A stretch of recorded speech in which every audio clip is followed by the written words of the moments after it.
बेर चढ़ाने का बड़ा महत्व है। यहाँ चढ़ाते हैं कि नहीं चढ़ाते? चढ़ाते हैं। शिवरात्रि के दिन बेर चढ़ाने का बड़ा महत्व है। और शिवरात्रि पर चढ़ा हुआ वो बेर उठाकर ले आइए और उस बेर को उठाकर रख लीजिए।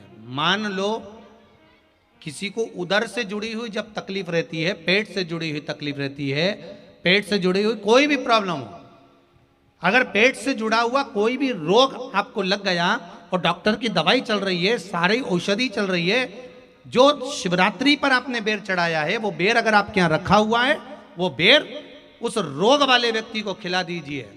आधे घंटे के अंदर पेट का दर्द, पेट की तकलीफ, पेट का कैसा भी रोग होगा एकदम आराम लग जाएगा। उस बेर में इतना दम, इतना प्रबलता आ जाती है। शंकर को जो शिवरात्रि के दिन बेर चढ़ाया जाता है।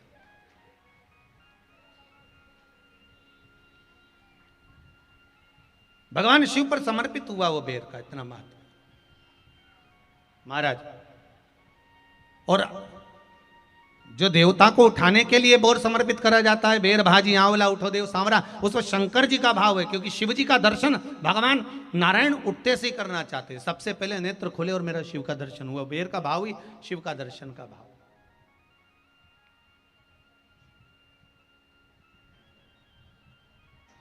कितनी बड़ी औषधि होगी बेर के अंदर, जरा देखिएगा कि मेरे राम जी शबरी अम्बा के दरवाजे पर पहुंचे।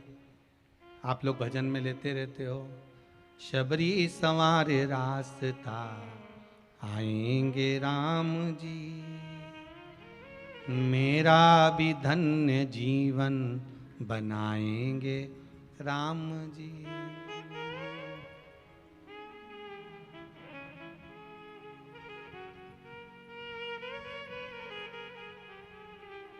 और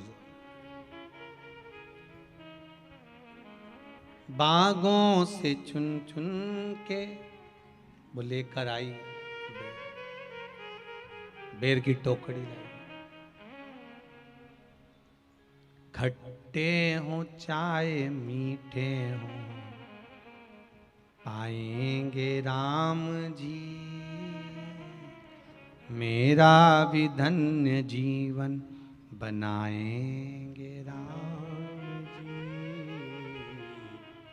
शबरी ने राम जी को बेर दिए, राम जी ने बेर खाया, प्रेम से खाया।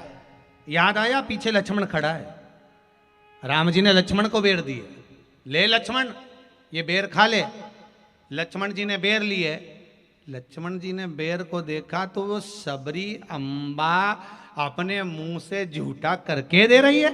लक्ष्मण जी ने बेर लिया, पास में रख लिया, फिर लिया, फिर रख लिया।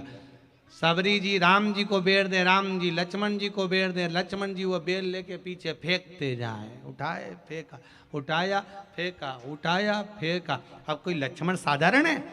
जब भगवान राम विष्णु हैं, लक्ष्मण शेषनाग हैं, शेषनाग अगर कोई चीज फेंकेगा तो क्या पास में फेंकेगी? उठाया फेंका, कोसों दूर जाकर गिरा। और वो बेर कब काम आया? जब लक्ष्मण जी को शक्ति लगी, बाण लगा, लक्ष्मण जी मूर्छा होकर जमीन पर पड़े।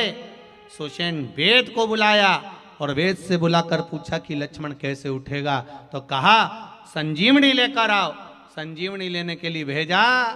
तब संजीवनी लेने के लिए जब श्री हनुमान जी महाराज गए, संजीवनी बूटी जब लेकर आए और लक्ष्मण जी को जो दी, तब राम जी पहचान गए ये संजीवनी कोई दूसरी नहीं है। लक्ष्मण जी को जो बेर खाने को दिया था वो बेर फेंक दिया था, उसी बेर की पत्ती है जिसको निचोड़ निचोड़ कर लक्ष्मण जी को खिलाना पड़ी है।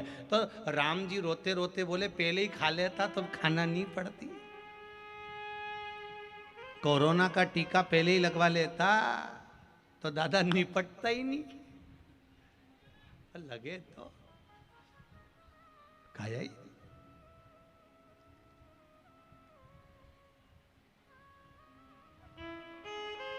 यहां तो सीधी सीधी बात है ना। कहा पोलियो की दवाई जन्म लिए बच्चे से लेकर 5 वर्ष तक के बच्चे को पोलियो की दवाई पिलाई जाएगी। पोलियो की दवाई पियो तो हाथ पैर से विकलांग नहीं होगे। बोलो, बोलते कि नहीं बोलते? पियो विकलांग नहीं होगे।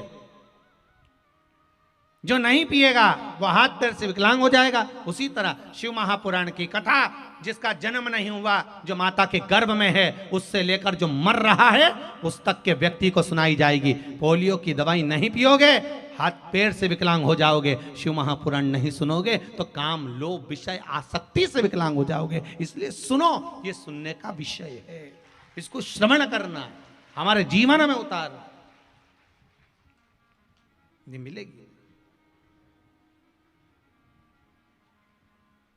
प्राप्त होना बड़ा मुश्किल है। फिर